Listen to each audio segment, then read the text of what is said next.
Already in the House and Senate, we have conducted more than 100 oversight hearings unearthing serious failures in the conduct of the war in Iraq, in the care of our veterans, and in the response to Hurricane Katrina.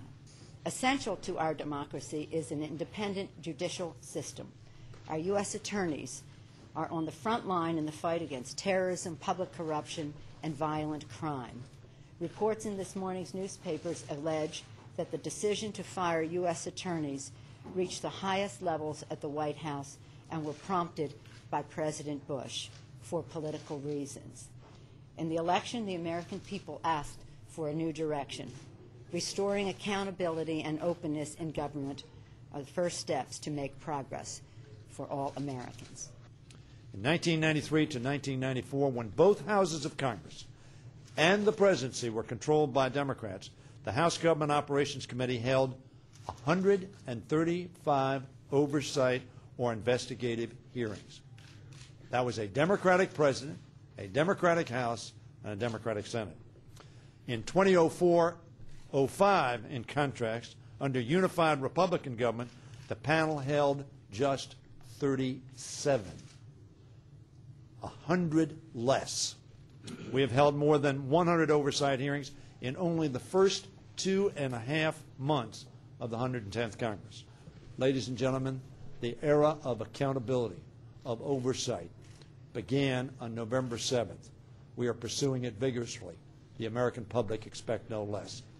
For the past 6 years, we've had an administration that has tried to operate with secrecy, without transparency, without the public having knowledge about their actions and to be able, therefore, to hold them accountable.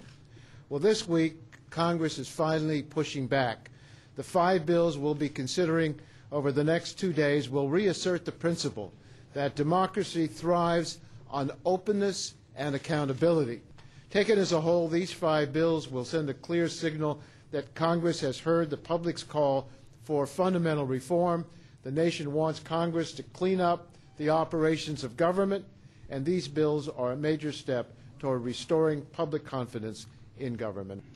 No issue did more to expose the lack of compassion and competence of this administration and the 109th do nothing or do less than nothing Republican Congress than their lack of response to the destruction of Hurricane Katrina. We've introduced legislation to bring needed assistance to the Gulf Coast region. But beyond providing the critical assistance to the Gulf Coast that was missing for the past 18 months, we are committed to providing oversight and accountability on this issue. By the end of the week, we will have 8 hearings covering the issues of health care, taxes, housing, small business, insurance, reforming FEMA, and disaster loan assistance. We've gone from basically wielding the rubber stamp to wielding the gavel. And when you do that, and you bring accountability, you bring confidence back and public trust back, and you protect the public money, taxpayer dollars. That culture is over. That rewarding of failure is over.